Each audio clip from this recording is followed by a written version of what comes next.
기도하겠습니다. 하나님, 너무나도 감사합니다. 저희들을 이 새벽에 깨우셔서 주님의 전에 인도하여 주시고 하나님께 온전함으로 예배할 수 있도록 은혜 내려주심을 감사합니다. 저희들 하나님께 예배하고 말씀을 듣고 기도하는 이 시간이 너무나도 즐겁고 너무나도 귀하고 너무나도 감사한 시간이 되게 하여 주시옵소서. 주님께서도 이 땅에서 사역을 하실 때 기도를 멈추지 않으셨습니다. 밀명에 습관적으로 기도하셨고 사역을 하시기 전에도 기도하셨고 바쁜 가운데에도 기도하셨습니다. 하나님, 저희들도 기도의 용사가 되게 하여 주시옵소서. 언제나 주님께 아뢰고 부르짖음을 통하여 하나님의 뜻을 알게 하여 주시고 주님의 뜻이 이루어지도록 기도하게 하시고 기도를 통하여서 우리의 마음의 겸손함과 주님을 향한 놀라운 은혜가 아버지 하나님 다시 회복되어 줄 수 있도록 성령께서 인도하여 주시옵소서. 감사합니다. 예수님의 이름으로 기도합니다. 아멘. 오늘 우리에게 하나님의 말씀은 골로새서 3장 12절에서 17절입니다.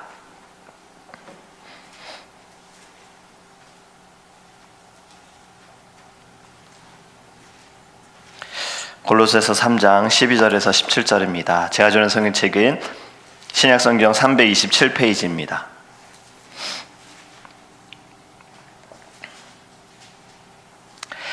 골로새서 3장 12절에서 17절 말씀 함께 읽도록 하겠습니다.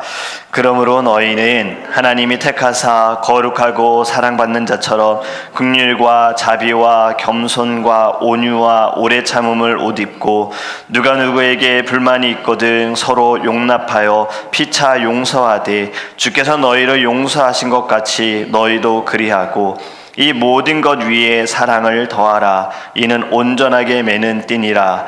그리스도의 평강이 너희 마음을 주장하게 하라. 너희는 평강을 위하여 한 몸으로 부르심을 받았나니 너희는 또한 감사하는 자가 되라. 그리스도의 말씀이 너희 속에 풍성히 거하여 모든 지혜로 피차 가르치며 권면하고 시와 찬송과 신령한 노래를 부르며 감사하는 마음으로 하나님을 찬양하고 또 무엇을 하든지 말에나 일에나 다 주 예수의 이름으로 하고 그를 힘입어 하나님 아버지께 감사하라. 아멘. 할렐루야. 오늘의 말씀을 통해 하나님께서 우리들에게 믿음을 주시고 깨닫는 지혜를 주실 줄 믿습니다. 어제는 새 사람을 입으라라는 제목으로 함께 말씀을 나누었습니다. 새 사람이 되면 새 사람답게 살아야 한다는 말씀이었잖아요. 땅의 것은 버리고 하늘의 것을 바라보는 자. 오늘은 어제의 말씀과 이어져서 새로운 사람으로 사랑을 더해야 할 줄 믿습니다. 12절에 이렇게 말씀합니다. 그러므로 너희는 하나님이 택하사 거룩하고 사랑받는 자처럼이라고 말씀하고 있어요. 우리 모두는 하나님의 택하심을 받은 자입니다. 택하심의 은혜는 이미 우리가 여러 번 말씀을 나누었지요. 우리가 주님을 택한 것 같으나 사실은 그것이 아니고 주님께서 이 세상을 창조하시기 전부터 우리를 택하셨다라는 거예요. 우리를 알고서 택하신 것이 아니라 우리를 택하신 것이 하나님이다라는 것입니다. 하나님께서 우리를 택하신 것, 여러분 우리에게 원하시는 것이 무엇이냐? 거룩이다라는 거지요. 하나님의 사랑하심과 자비하심과 긍휼하심으로 인하여서 예수 그리스도를 이 땅에 보내심으로 우리를 죄에서 자유케 하신 것이 그 모든 것은 하나님의 주권이다라는 거예요. 믿는 자들은 하나님의 자녀가 되는 권세를 다시 회복해야 할 줄 믿습니다. 여러분, 새 사람이 입어야 할 옷 무엇인가? 12절에서 이렇게 말씀합니다. 긍휼과 자비와 겸손과 온유와 오래 참음을 옷 입고. 어제의 말씀과는 반대되는 말씀이지요. 음란, 부정, 사요, 악한 정욕, 탐심, 분함, 노여움, 악의, 비방, 너희 입에 부끄러운 말, 거짓말. 여러분, 긍휼과 자비는요 비슷한 단어예요. 긍휼과 자비는요 멸시, 학대, 악행과는 반대되는 말입니다. 마태복음 5장의 말씀이 무엇입니까? 우리가 5장부터 7장의 말씀을 산상수훈이라 그러잖아요. 예수님께서 산에서 설교하신 것인데 5장 7절에 보면 이렇게 말씀합니다. 긍휼히 여기는 자는 복이 있나니 긍휼히 여김을 받을 것이요. 할렐루야. 지금 예수님께서는 설교하시면서 긍휼히 여겨라, 긍휼히 여기는 자가 복이 있다라고 말씀하고 있어요. 그리고 7장에서는 시작부터 이렇게 말씀하죠. 비판하지 말아라. 비판을 받지 아니하려거든 비판하지 말아라. 여러분, 긍휼히 여긴다 하는 것과 비판은 완전히 정반대되는 거잖아요. 비판한다라는 것은 긍휼의 마음이 전혀 없는 거예요. 바리새인들 어떻습니까? 긍휼의 마음이 전혀 없었어요. 율법을 너무나도 잘 알았어요. 하지만 율법을 통해서 비판하는 데만 집중했습니다. 다른 사람을 비판함을 통하여서 나는 의롭다, 다른 사람을 정죄하면서 나는 괜찮다, 나는 너보다 더 나은 사람이다 라는 것이 바리새인들의 모습이지 않습니까? 여러분, 율법 자체를 통해서 자신을 돌아보는 것이 아니라 율법으로 다른 사람을 보는 것을 우리는 바리새인들의 나쁜 습성이라고 이야기합니다. 여러분, 긍휼히 여기는 자는 긍휼히 여김을 받는다라고 예수님이 지금 가르쳐 주시는 거예요. 그런데 이와 비슷한 단어가 앞에서 더 먼저 나옵니다. 5장 4절에 보면요, 애통하는 자는 복이 있나니 그들이 위로를 받을 것이미요. 할렐루야. 애통함이 무엇입니까? 슬프고 마음이 아프다는 거예요. 영혼을 불쌍히 여기고 이 세상을 바라보면서 눈물을 흘리는 자들이 복이 있다라는 거예요. 어떤 분들이 이런 얘기 하더라고요. 만약에 남자분이 눈물을 흘리면 괜찮은 사람일 수 있어. 왜냐면 남자들은 꼭 이런 얘기 하죠. 남자는 3번 운다고. 말도 안 되죠. 뭐 태어날 때 울고 뭐 어떨 때 울고 이렇게 얘기하는데, 남자들도 많이 울 수밖에 없는데 왜 남자들은 울음을 감춰야 되냐? 나약해 보인다고 생각을 하니까, 약해 보인다고 생각하니까. 하지만 우는 남자들은 감정을 잘 표현하고 굉장히 선할 수 있다라는 말 때문에 우는 남자 괜찮다라는 말을 하는데요. 여러분, 우리의 영혼들도, 성도들은요, 눈물이 있어야 하는 거예요. 우리 너무나도 눈물이 메마르지 않았습니까? 언제부턴가는 처음에는 십자가 바라볼 때, 예수님을 만날 때, 세례를 받을 때 십자가만 바라보면 눈물을 흘렸는데, 어느 순간부터는 십자가를 봐도 그냥 감각이 없고 무의미하고 뭐 아무 느낌도 없는 거. 여러분, 우리 이걸 늘 생각해야 되는 거예요. 아, 내 안에 지금 메말라가고 있구나, 내 영혼이 지금 메말라가고 있구나. 말씀을 들을 때마다 하나님, 내 안에 눈물이 있게 하소서. 이것이 우리의 기도의 제목이 되기를 간절히 원합니다. 그래서 이 세상을 바라보면서도 우린 눈물로 하나님께 기도해야 하는 거예요. 사랑하는 자들의 구원을 두고 마음 아파하는 분들, 힘들고 지쳐있는 이들을 위해 눈물 흘리며 기도하는 자들, 하나님의 위로하심이 있을 줄 믿습니다. 바로 새로운 사람, 새 사람은 긍휼과 자비의 옷을 입어야 하는 겁니다. 그리고 또 어떠한 옷을 입으라고 합니까? 온유의 옷을 입으라고 합니다. 온유는요, 교만, 높은 마음, 멸시, 거친 말 반대되는 거예요. 교만은 마귀가 정죄받은 죄이고요, 사람은 이 교만을 통해서 멸망으로 가는 지름길이다라고 말씀하고 있어요. 사람은 말씀을 통해서 늘 내 자신을 알아야 합니다. 나는 주님 앞에 겸손할 수밖에 없다는 것을 알아야 합니다. 주님 없이 살 수 없다라는 고백, 이것이 결국엔 겸손인 거예요. 아브라함은 자신을 이렇게 표현했습니다. 나는 티끌과 같은 자이다. 그리고 여러분, 바울은 뭐라고 말했습니까? 나의 나된 것은 오직 주님의 은혜라고 고백하지 않았습니까? 사람은 완전한 자가 없습니다. 사람은 부족한 자인 거예요.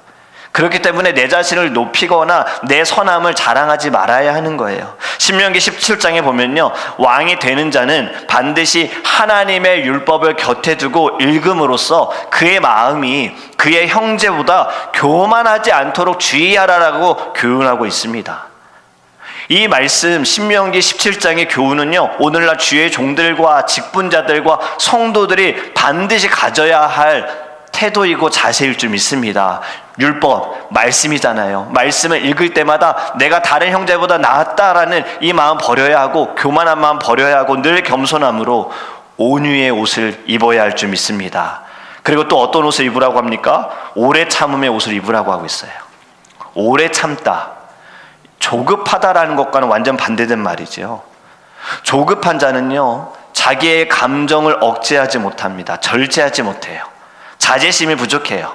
쉽게 막 성질을 내요. 욱해요. 화를 내요. 오해와 잘못된 판단을 하는 사람들이 바로 성급한 자들인 거예요. 오래 참는 사람들은요, 모든 일에 있어서 깊이 생각하고 사려 깊게 신중하게 처리합니다. 사람이 다 부족하고 연약한 존재라는 것을 아는 사람들은요, 아, 성급해서는 안 되겠구나라는 것을 알아야 하는 거예요. 성급할 때 실수할 수 있구나, 성급할 때 잘 알지 못하고 남을 정죄하고 경노할 수 있구나, 이것을 알아야 하는 겁니다. 여러분, 고린도전서 13장에 어떤 장이라고 별명이 붙어 있습니까? 사랑장이죠. 여기에 사랑은 어떻다고 말합니까? 오래 참는다고 말하잖아요. 여러분이 오래 참는다는 것이 무엇이냐? 상대방을 진정 사랑한다면 잘못으로 인해 상한 감정을 억제하고 상대방이 잘못을 깨달을 때까지 기다려주라는 거예요. 좀 참아주라는 거예요. 그것이 사랑하는 거예요. 무엇보다 오래 참아라. 오늘 13절에도 이렇게 말씀합니다. 누가 누구에게 불만이 있거든 서로 용납하여 피차 용서하되 주께서 너희를 용서하신 것 같이 너희도 그리하고. 아멘. 불만이 있을 수 있습니다. 하지만 용납하고 용서하라라는 것이 말씀이에요. 왜? 주님께서 너희에게 그리하셨기 때문에. 용서를 받은 너희가 마땅히 행할 것은 너희도 용서하라라는 겁니다. 여러분, 마태복음 18장에 보면요, 이웃의 허물을 용서해야 하는 것에 대해 예수님이 비유로 말씀하시지요. 1만 달란트를 빚진 자가 그 1만 달란트를 탕감받습니다. 너무나도 기쁘지요. 1만 달란트는 6천 데나리온이거든요.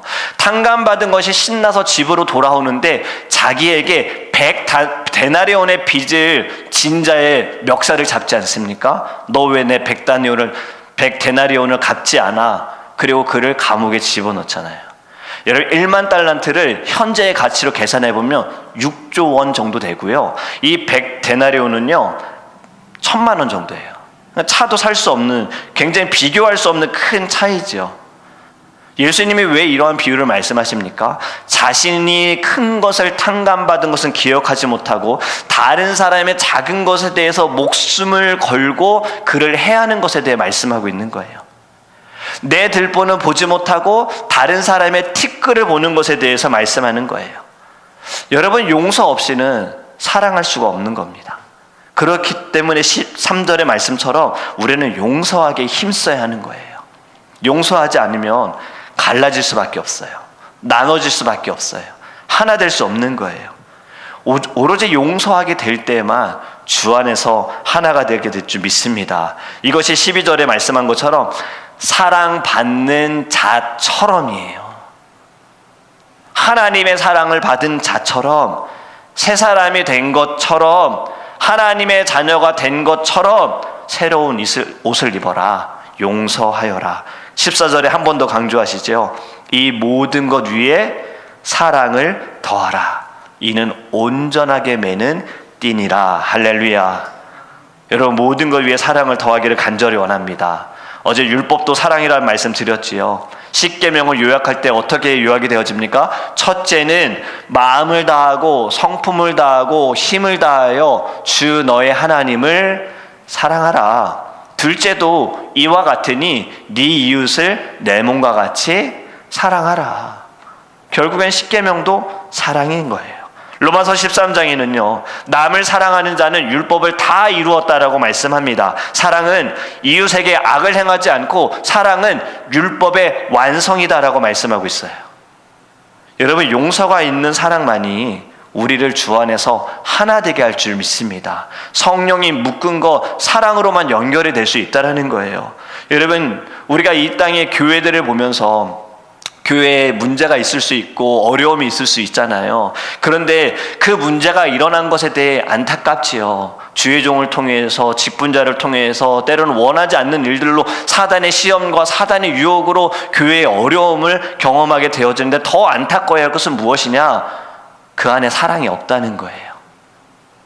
늘 남의 잘잘못만 지적하고 내가 잘났네, 네가 못났네, 네가 이러했네, 이러한 지적만 있다는 것이 우리는 더 안타까워야 하는 거예요. 사랑은 없고 교회 안에서 서로 비난하고 공격하고 헐뜯는 거, 우리는 이걸 더 안타까워야 하는 거예요. 아무리 교회를 위한 것이라 하더라도, 잘못된 것을 바로 잡는다 하더라도 사랑이 없으면 안 되는 겁니다. 여러분, 베드로전서 4장 8절에 이렇게 말씀합니다. 무엇보다 열심히 서로 사랑할지니 사랑은 허다한 죄를 덮느니라. 할렐루야. 죄는 우리가 판단할 것이 아닙니다. 남의 잘못도요, 우리가 판단할 것이 아닙니다. 여러분, 다윗 얼마나 억울했겠습니까? 자신이 왕이 되고 싶었어요? 제가 왕이 될게요 한 자가 아니죠. 하나님께서 사울 다음으로 사울의 모습과 사울의 마음이 악하다 하여 하나님께서는 다윗을 다음 왕으로 세우지 않습니까? 그런데 사울은 계속 다윗을 죽이려고 하지요. 다윗은 도망 다니잖아요. 그리고 적군에게 가서 미친 채 하듯이 자신의 목숨을 보존할 때 얼마나 억울했겠습니까? 사울을 죽일 수 있는 상황이 있음에도 불구하고 그는 행하지 않았습니다. 왜냐하면 저도 하나님이 세우신 종이기에 자신이 판단하지 않고 자신이 결과를 내리지 않았다는 거예요. 결론을 내리지 않았다는 거예요. 우리는 하나님께 맡겨드려야 돼요. 우리는 비판하는 자가 아닙니다. 판단은 우리에게 주어진 특권이 아닙니다. 판단은요, 하나님께만 있는 거예요. 우리에게 말씀하신 것이 무엇입니까? 바로 사랑하라는 거예요. 어찌하든 너희가 오해를 당해도, 오해가 있어도, 억울해도, 허물이 있어도 어떠하든 좀 참아봐라. 조금만 기다려봐라. 그리고 용서하고 사랑하라. 여러분, 교회는 세상의 방법과 세상의 마음과는 다르게 구별되어야 되지 않겠습니까? 구별될 수 있는 것은 사랑밖에 없어요. 세상은 절대 용서하지 않습니다. 그렇다면 교회는 용서가 있어야지요. 사랑이 식어져 버린 삭막한 세상이라면 그래도 교회는 사랑으로 안아주고 포용할 수 있어야지요. 이것이 세상과 다른 방법, 다른 길로 가는 거룩함인 줄 믿습니다. 그렇기에 사랑을 더하는 것, 이것이 새 사람이 입어야 할 가장 중요한 옷인 줄 믿습니다. 또 15절에 이렇게 말씀합니다. 그리스도의 평강이 너희 마음을 주장하게 해라. 주님의 평강이 우리의 마음을 주장하게 해야 하는 거예요. 그렇지 않으면 사단이 우리의 마음을 주장하는 거죠. 세상이 주는 평강에 속아서도 안 됩니다. 우리에게 진정한 평강을 주시기 위해 예수님이 어떠한 일을 행하셨는지를 우리는 깨달아야 합니다. 어떠한 고난을 받으셨고 어떠한 고통을 당하셨는지 우리는 보아야 합니다. 십자가의 보혈이 우리 안에 날마다 있어야 하는 거예요. 우리가 이 아침에 기도할 때에도 우리 안에 이 십자가의 보혈이, 십자가의 사랑이 다시 회복되어야 될 줄 믿습니다. 그리스도의 평강이 우리의 마음을 주장해야 돼요. 또 16절에 말씀하죠. 그리스도의 말씀이 너희 속에 풍성히 거하여. 말씀이 우리 안에 풍성해야 돼요. 말씀이 새겨져 있어야 하는 거예요. 어떠한 때든지 여러분 말씀이 떠올라야 합니다. 그래야 죄 짓지 않는 것 같아요. 주님이 이거 기뻐하시지 않아. 분명히 성경에서 이렇게 말씀하셨어. 내가 들은 말씀이 절대로 미워하지 말라고, 판단하지 말라고 하셨어. 죄 짓지 말라고 하셨어. 이것이 떠오를 때 여러분 우리는 더 주님과 가까이 있게 될 줄 믿습니다. 앞에서 말씀드린 것처럼 왕이 되는 자들, 겸손함을 위하여 율법책을 곁에 두라고 했잖아요. 우리도 주의 말씀이 우리 안에 거할 때 우리는 새 사람으로 살아가게 될 줄 믿습니다. 말씀이 없이는 빛이 없어요. 말씀이 없으면 금방 무너집니다. 말씀이 없으면 진정한 사랑을 깨닫지도 못하고 진정한 사랑을 하지도 못하는 거예요. 말씀은 몽학 선생으로 우리의 죄를 깨닫게 하고요, 우리의 연약함을 알게 하고요, 우리를 날마다 겸손하게 하여서 날마다 예수로 살아가게 하는 믿음의 도구인 줄 믿습니다. 말씀은 예수님이시잖아요. 주님으로 충만한 것이 바로 말씀이 내 안에 가득한 거예요. 그래야 하면 주를 위하여 죽고 주를 위하여 사는 믿음의 사람, 새로운 사람이 될 줄 믿습니다. 말씀이 풍성한 사람은 어떻게 되는가 17절에 가르쳐줍니다. 또 무엇을 하든지 말에나 일에나 다 주 예수의 이름으로 하고. 아멘. 모든 것을 다 주님의 이름으로 한다는 거예요. 내가 한 것이 아닙니다. 주님이 하셨습니다.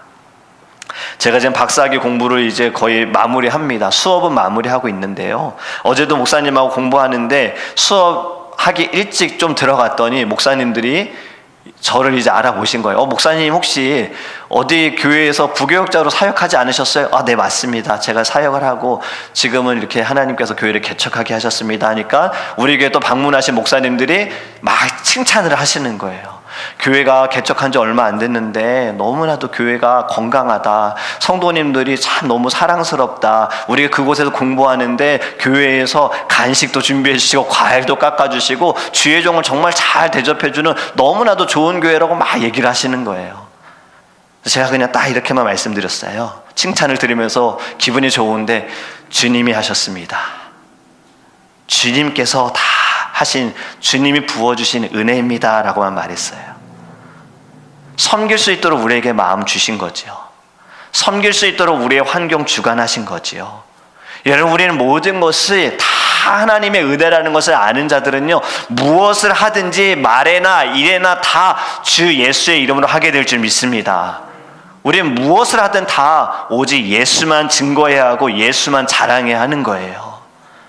그것이 주님의 영광이 나타나게 되는 믿음의 삶인 줄 믿습니다. 그런데 조금이라도 나를 드러내게 되면요, 우리의 수고는 헛된 것밖에 안 돼요. 우리는 마지막까지 끝까지 이렇게 고백했으면 좋겠어요. 주님이 하셨습니다. 주님이 사용하셨습니다. 주님이 일하셨습니다. 저는 아무것도 아닙니다. 주님께서 저에게 마음 주셨고 할 수 있도록 건강 주셨고 다 주님이 하셨습니다. 할렐루야. 이제는 우리의 새 사람으로서 우리의 생각과 우리의 말과 우리의 행함과 우리의 모든 보는 것이 달라지기를 간절히 원합니다. 그리고 마지막으로 해야 할 것이 있습니다. 15절에 이렇게 말씀합니다. 마지막에 보면요, 너희는 또한 감사하는 자가 되라. 16절 또 마지막에 보면요, 감사하는 마음으로 하나님을 찬양하고, 17절에 마지막에 또 이렇게 말씀하지요. 그를 힘입어 하나님 아버지께 감사하라. 아멘. 우리가 해야 할 것이 무엇입니까? 지금 15절부터 17절까지 매번마다 반복하는 것이 감사해요. 감사해요. 모든 것이 주님의 은혜를 고백하는 사람은요, 감사할 수밖에 없습니다. 당연하다고 생각하는 사람은요, 불평밖에 안 나고 원망밖에 안 나오는 거예요. 당연히 대접받아야 한다고 생각하는 사람은 불만을 갖습니다. 이스라엘 백성들이 그랬잖아요. 이집트에서 우리 나오고 싶지 않았는데 하나님이 우리를 데리고 나왔으면 책임지세요. 당연히 주셔야죠. 당연히 홍해 가르셔야죠. 당연히 물 주시고 당연히 먹을 거 주셔야죠. 우리 고기 먹고 싶다니까요. 당연히 고기 주셔야죠. 감사 없잖아요. 그냥 모든 것이 다 불평, 불만, 원망이지 않습니까? 여러분, 우리는요, 모든 일에 감사하기 원합니다. 감사만이 하나님을 영화롭게 할 수 있는 거예요. 주님께 기도할 때도 우리 감사의 기도를 절대 빼먹지 않았으면 좋겠어요. 습관적으로 우리 이렇게 고백했으면 좋겠어요. 주님 감사합니다. 주님 너무 감사합니다. 이 자리에 앉는 순간에도 주님 감사합니다. 여러분, 이 자리에 오고 싶어 하는 분들 많이 계세요. 예배하고 싶은 분들 얼마나 많이 계십니까? 근데 오지 못하는 상황이 되는 거예요. 우리 차에 앉을 때에도 이렇게 고백했으면 좋겠어요. 주님 감사합니다. 내가 이렇게 다닐 수 있는 거 감사합니다. 먹을 때도요, 주님 감사합니다. 누군가를 만날 때도 우리 이것이 습관이 됐으면 좋겠어요. 오직 감사만이 주님을 영화롭게 하고 주님을 기쁘게 하게 될 줄 믿습니다. 말씀을 맺습니다. 여러분, 오늘 본문의 말씀을 묵상하면서 저는 이런 질문을 스스로 좀 해보았어요. 나는 택함을 받은 자처럼, 거룩한 자처럼, 사랑받는 자처럼 살아가고 있는가? 주님이 나에게 행하신 것과 같이 나도 그렇게 행하고 있는가? 나도 따라가고 있는가? 라는 질문을 좀 해보게 됐습니다. 여러분, 이 질문이 여러분들에게도 말씀에 적용이 되기를 원합니다. 오늘 살아갈 때 사랑을 더하셨으면 좋겠어요. 사랑받은 자처럼, 용서받은 자처럼, 하나님의 자녀된 자처럼, 주님께서 사명을 주신 사명자처럼 여러분 사랑을 더하는 저와 여러분이 되기를 주님의 이름으로 축복합니다.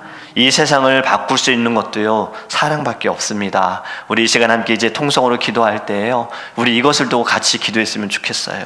하나님, 저희도 모르게요, 세상의 사람들처럼 생각하고 세상의 사람들처럼 행동하고 세상의 사람들처럼 말했습니다. 우리도 모르게요, 때로는 알면서도요, 우리 비판하고 정죄했어요. 우리는 성경을 보면서 바리새인들을 그렇게 욕하면서도요, 하나님, 우리가 바리새인 같은 자였습니다. 남을 지적해야 내가 그보다 나은 자인 것을 그러한 마음이 있다는 것을 알지도 못하고 하나님, 우리 사랑에 힘쓰기보다는 비판에 힘썼습니다. 주님, 이제는 새 사람으로서 주님이 우리를 위해 행하신 것처럼 우리가 사랑을 받은 자처럼 하나님도 사랑하는 자가 되게 하소서. 용서하기 원합니다. 포용하기 원합니다. 감싸주기 원합니다. 좀 참기 원합니다. 기다리기 원합니다. 우리 안에 사랑의 은사를 부어주셔서 우리 함께 주여 우리 저 동서를 기도합니다.